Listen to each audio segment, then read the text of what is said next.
Alright, hello guys, how's it going? In today's video, we need to talk about a couple of subjects. One, we have some snowfall expected for the Ohio Valley, the Great Lakes, and the Upper Midwest. We talked about that for the past few days, but we're going to continue to talk about it today. And then we have potential snowfall for portions of the Mid-Atlantic, Southeast, and even maybe the Northeast. Very, very interesting setup we have there. And then we have 2 days of severe weather starting today and ending tomorrow. Tomorrow might be really bad, and we really need to talk about those things.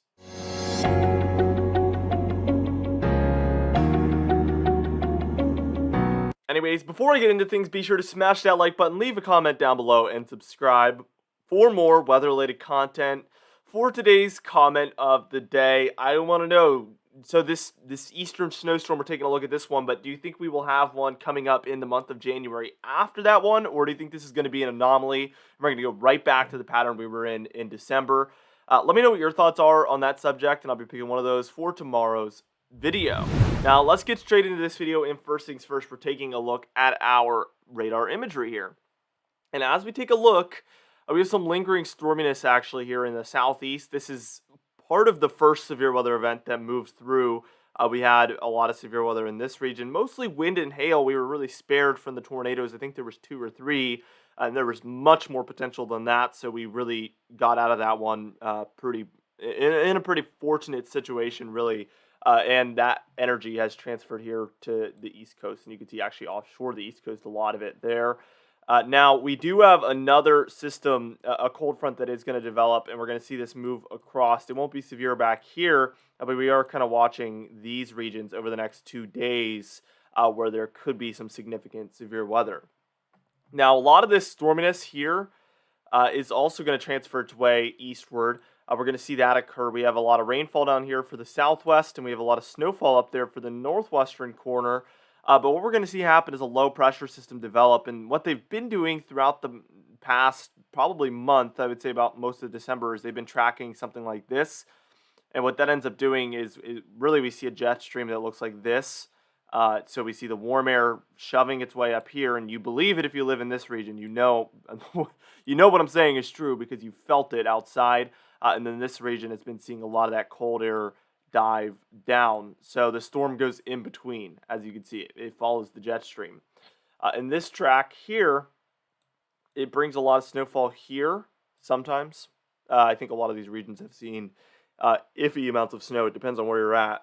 But there has been some snowfall in that region, but a ton of snowfall out here, especially for the mountainous regions. Even if they're in a warmer pattern or a colder pattern, they were in a colder pattern, but when you're on the tippy top of those mountains out there out west, it doesn't really matter. If you're in far above normal temperatures, it's still below freezing, so you're going to see that snowfall. But what we're seeing happen is the jet stream is going to do something like this at first, but over time, we're actually going to see it switch to this. Okay, so the warm air is going to head like this instead, and we're going to see the cold air dive in. And as that's all happening, there's going to be a low pressure system here. So what it's going to do is it's going to follow the jet stream as that jet stream is moving. It's going to get to about here, and it's going to bring some snowfall for some of these regions up here, and that's not really been the case for most of the winter. It's going to stall out here, and we see this happen a lot actually around the Appalachian Mountains there. It's going to stall out, and we're going to see this one redevelop offshore of the southeast here. So it's going to transfer a lot of that energy, and then it's going to continue up the coast. This is when we're watching for the potential for some snowfall, especially actually this area has been highlighted for potential light to moderate snowfall amounts. Nothing crazy if this solution does play out like this, but we have seen some solutions play out where we see a much more major snowstorm for a majority of the East Coast, and that is when we would see a potential major snowstorm if that does take place. Anyway, I've spent a lot of time talking about this. Let's zoom on to some different regions because we will take a look at that model guidance, towards the end of the video. You can see there's quite a bit of precipitation heading onshore to the northwest here, kind of from the northwest of the northwest, if that makes sense. And it's heading in just like this, and we see a lot of it transferring. You could tell where the jet stream is because you could see it in the motion, actually, of the radar. That's pretty sweet. You could see it doing a curvature there because these storms are heading northeastward. These storms are heading towards the southeast. and these storms are heading directly east. So you can tell they're doing something like that. They're following the jet stream. And we're seeing snow showers throughout all of these regions. Nothing too crazy going on, okay? Some of these lower elevation regions seeing some rainfall. Nothing consistent here. Probably not a ton of accumulation taking place because it's not falling for too long. We're seeing some areas see quite a bit of snowfall for prolonged periods of time. We have a couple bigger pockets here, but yeah, I guess there's some bigger pockets, but in general, mostly snow showers, I would say. Down here, this is pretty interesting. We do have some rainfall taking place in these areas heading from the south. This is pretty unusual. Usually, if you see precipitation, it would be heading from the northwest of these regions. But this time, we're seeing it cross from that Mexican border up into California, Arizona, New Mexico, Texas. A little bit unusual, pretty cool situation. Some of those areas seeing some rainfall. Even moderate to heavy rainfall in some spots here. As you can see, there's some heavier pockets there heading up into some of those more southern extent regions of California, Arizona, and New Mexico. Quite interesting situation. As we move to the southeast, nothing crazy. We do see some sprinkles and showers going on. Some heavier showers here for Virginia and North Carolina. Those are actually moving offshore as I speak here at about 6:30 a.m. We actually have had some heavier thunderstorms for southern Georgia and northern Florida. Those are also dissipating at this point. There is, again, like I said, severe weather expected later today for the southeast, and we will talk about that in a little bit. Now, for the northeast, it's kind of the same story. Showers heading from the southeast. We see Pennsylvania and New York seeing some of that, and then southern New England, especially here, seeing some of those rain showers, and then maybe some of Maine seeing some snowfall, some flurries, some snow showers, maybe a dusting in some spots. But really nothing to write home about. Now, what we're going to do is we're going to move on. We're going to talk about some of that Storm Prediction Center outlooks for the next 2 days. We're going to take a look at some model guidance also. We have a lot to go over. And as we can see, so day one, we have general thunderstorm risk here in these lighter green regions. This is in general where there should be some showers, maybe some thunderstorms, should not be strong. They should be just general thunderstorms and showers in those regions. Now, this darker green region is where they have specified it is possible for severe weather to take place, but they're not necessarily expecting it for all of these regions. It's just possible throughout there.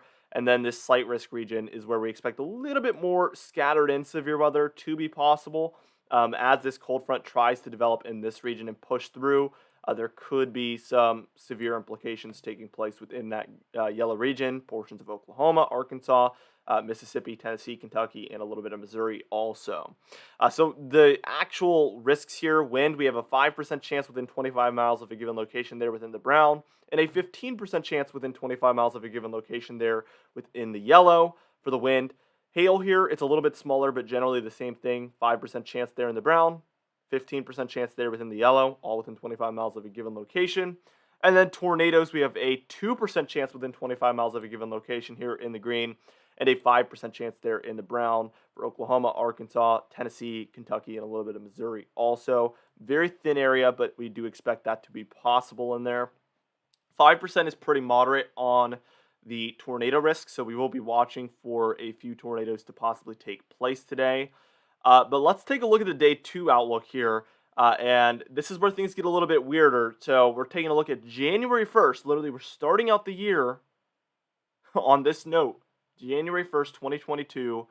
And here is the look for that day. We have general thunderstorm risk here in the lighter green. We see the darker green. Again, that's where severe weather is possible, but not necessarily expected. Then the slight risk region is very large.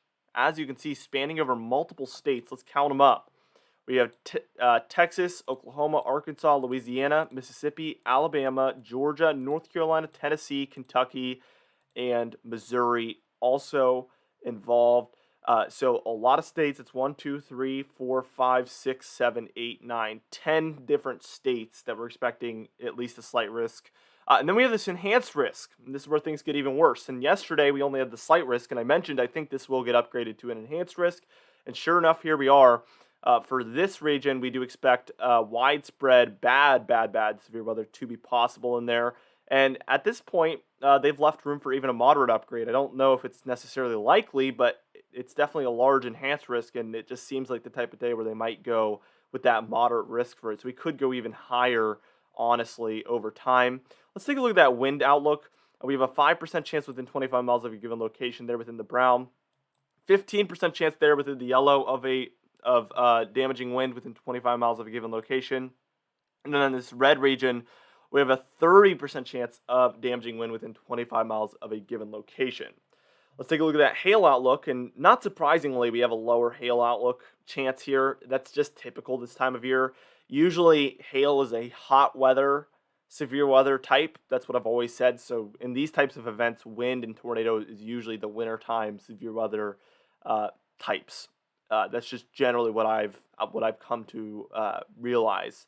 Now, 5% chance of hail here within 25 miles of a given location there in the brown, and then a 15% chance there within the yellow. Now, my biggest concern here is the tornado outlook, where we have a 2% chance within 25 miles of a given location there within the green, 5% chance within 25 miles of a given location there within the brown, and then a 10% chance within 25 miles of a given location here within the very large yellow region, which again has room to go up to a 15% chance, unfortunately. And we also have that hatched. Do you see that black hatched? That's where they're indicating that we could have some major tornadoes. So the hatched area is 10% or greater probability of EF2 to EF5 tornadoes within 25 miles of a point. So that's stronger end tornadoes, and there's a 10% or greater chance. In this case, it's a 10% chance of those stronger tornadoes taking place. And like I said, they've left the potential for this to go higher. So we'll be watching this closely. Unfortunately, this is just, looking like a dangerous situation today. Not only today, though, but especially tomorrow. So we're going to be watching for all of these things. I am thinking about going live tomorrow. It is New Year's Day, so I'll have to see what's going on. But I really do want to go live tomorrow, so keep an eye out for that. I'm going to have a pre-uploaded video for tomorrow, so it's going to be, I'm not going to be able to mention it because I'm making it right after this one, so I won't know anymore. But be on the lookout for that. I will make a community post or something to let you guys know, but be watching for a potential stream tomorrow. Now let's take a look at some model guidance. Here we're taking a look at our NAM 3KM model. And this is right now, but I want to get to the heat of the afternoon here. And as you can see, this is what's making it all possible. We have 70s, basically upper 60s, 70s for all of these regions south of this red line. And that warm temperatures is really what's making it even possible for any of this to happen. And then our dew points, upper 60s and 70s as well. So very moist and very warm air for this time of year heading in from the Gulf. And when we look at our CAPE, convective available potential energy, or what, again, I say this all the time and I feel like it's repetitive, but thunderstorm food or fuel here, and we see this 1,000 plus amounts. And basically CAPE is just, they take the temperature and the dew point, and they take those two things and they come up with an equation for how good the atmosphere is for thunderstorm development, how much of this CAPE is there. And this is something that is consumed by thunderstorms. So as thunderstorms use up this CAPE, it does lower and go away. That's why typically when we have showers already in the area for severe weather events, we see it eat away at the CAPE, and that therefore eats away at the potential for the later on worse storms. We saw that with our last event. I talked about that. That was what spared us quite a bit. Now the setup with the shear here is not looking too good. We have higher shear to the north here, especially. The further south you go towards the Gulf, the lower the shear is. But this is what makes these wintertime severe weather events so dangerous, is usually we have very high shear in the wintertime because of these strong jet streams that are in place. And that just allows for, when we see these unusually warm days, it allows for very unique setups with the very unstable air combined with that very strong winter jet stream shear, and those two things lead towards bad tornadic days fairly often. It is something that we do see happen quite a bit. Now let's take a look at that reflectivity. So we see these storms move in. Generally, the later on you go, but we do see some of these develop in the early afternoon for a lot of these regions. These could generally develop quite a bit. We see these move further north here into some of our severe weather regions, but it's mostly the overnight threat that we're watching. Some of these in here that could be quite dangerous as well. So with the potential for severe weather in place and the good conditions, we're watching any of these thunderstorms in the high CAPE or high shear regions to potentially include some severe weather. But what's interesting is, especially to me, is when we head towards tomorrow, because those temperatures get so warm tomorrow. We see 60s and 70s again, and even as we head later on, we see a lot of mid 70s in here. So temperatures really build up. And if we look at the dew points again, I promise you we will talk about the snowstorm, so stay tuned. I am going to talk about that. This video is going to probably break the record for longest direct weather video.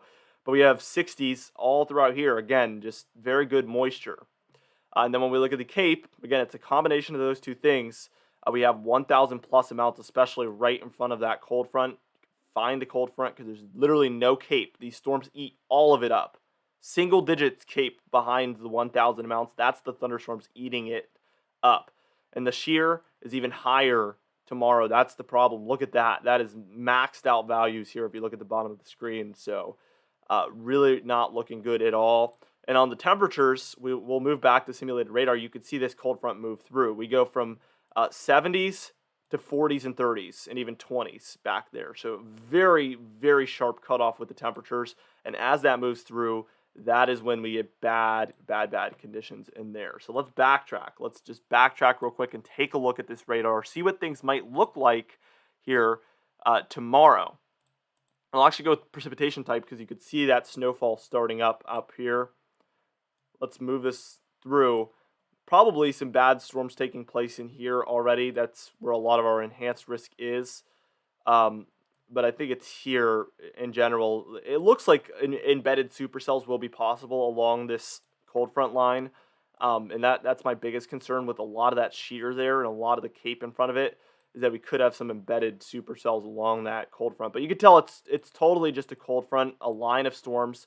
You know, there's not going to be too much out ahead of it. There could be sometimes with very, very high Cape we see that. There isn't going to be super high Cape, so I'm not sure that will happen. But it could be very clear ahead of this cold front, and you can see it coming, and then it's going to be one of those situations where it comes through, and then you're kind of just hunkering down while it's hitting, and then it passes, and then you're pretty much done after that cold front passes. So we'll be watching for that. Ignore this. I mean, that is, I didn't notice that before, but that, I cannot confirm that is likely. This is the NAM model, but snowfall for Texas, Louisiana, Arkansas, Mississippi, and Tennessee, according to this model. Super interesting. Okay, let's just take a look at some of this snowfall here on our European model. And as you can see, we're just going to move this through. Here's that snowstorm developing here. Again, it kind of moves through, develops here. Let's see what happens after that. But it kind of goes with the cold front. As you can see, it slides. Usually we would, you know, like I said before, we would see them take a track like this, but it's taking a much further south track towards the Appalachian Mountains. And we are seeing snowfall ongoing for these regions here to this point. And then this is where we begin to see that transfer take place. We're mostly trying to move down here. And that's where we fully see it take place here. This is going to be by about, I would say this is about 11 p.m. on Sunday, January 2nd. By this point, we've seen some snowfall take place in this region, which is pretty much the opposite of what we've seen all winter. It's the last thing I expected to happen. Let's just zoom in on the east real quick so I can show you what I'm talking about here. We do see some snowfall taking place here for the mid-Atlantic. It is kind of a slap in the face to these areas to the north that have hardly seen any snowfall.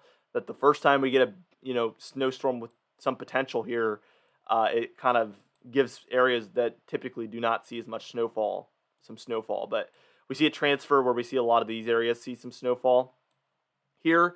And it's just too far offshore, according to this model, to really bring any of those northern areas any snowfall. Very unusual situation, mostly bringing snowfall to that region. Very weird.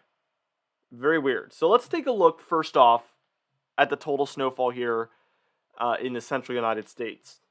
We see 2 to 6 here in the blue, 6 to 10 here in the purple, and then 10 inches plus here in these two pink regions. Let me change my color. Let's see. Yeah, these two pink regions here. Then as we head towards the east, you can see Ohio Valley, it's really a big question mark who's going to see a lot of snowfall. We have some models showing a lot of these areas further south seeing quite a bit of snowfall, and then we have some models showing these areas really getting none. As you can see, this snowstorm, if it slides to the southeast, will be a lot more minor. You know, maybe 1, 2, 3 inches. But we have had some solutions showing a very major snowstorm very recently, so that's why I'm keeping that in the headlines for now in the thumbnail. But if we see this still trending into tomorrow, this more minor snowstorm solution, that's when I'm going to kind of fully buy into that. I still think a major snowstorm for these regions appears likely at this point. Now, let's just backtrack and get rid of all of this. Let's just compare and contrast here. Let's see what the GFS model shows. So first off, we're seeing more snowfall here, I think, than what the European model showed. Even more for these regions as well. This is before we've seen the transfer take place at all. This is 2 p.m. on Sunday, January 2nd. We see this low pressure system mostly here. Has not transferred yet. And then this one kind of has this storm transfer back to here. Whereas on the European model, we saw it kind of transfer back to down here, kind of. So there's a big difference with that, and we're only like 72 hours out, so it is kind of getting to where the clock is ticking. But it is amazing to see the agreement here. We see the snowfall mostly take place in this region, which is pretty much identical to what we saw on the European model. So let's take a look at the total snowfall on this model. And again, more in this region. We see those 12 to 15 inch amounts. Same story for very far northern northeast. We see the snowfall a little bit further south in here. And we see just very minor snowfall in here. So if that continues to be the trend, I think we can do away with the potential for a major East Coast snowstorm. But we'll have to watch that very, very closely. So what the Canadian model shows, and a little bit more major. You know, I think 2 to 6 inches there. Again, Blues is 2 to 6.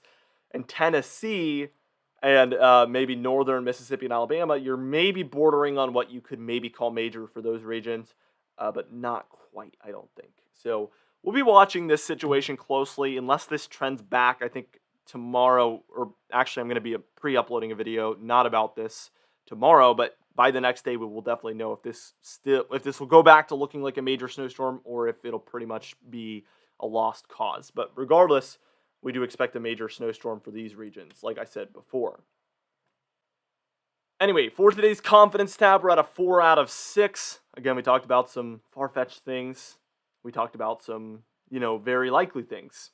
We're pretty middle of the pack here.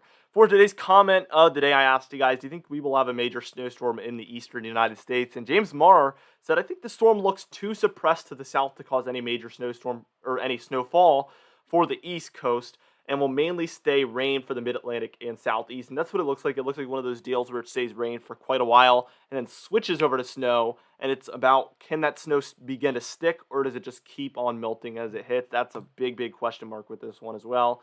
For today's Patreon highlight of the day, I want to thank you all for supporting this channel, but especially our Platinum patrons, Bill Crates, James Wade, Dovin Nagel, Larry LePan, Mandy Birchfield, Patrick Strickland, Dave Scott, and Donna Carnes as well. I would also like to thank our Diamond patrons, Bill Roberts, Marcus Connolly, Noah Harley, Michael Codalessa, Catbite, Charles Stinnitz, Bill Dallas, Gary's, and John Colisi also.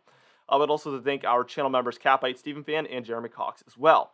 Anyway, guys, thank you so much for watching this video. Be sure to smash that like button, leave a comment down below, and subscribe for more weather-related content. I'll see you guys in the next video.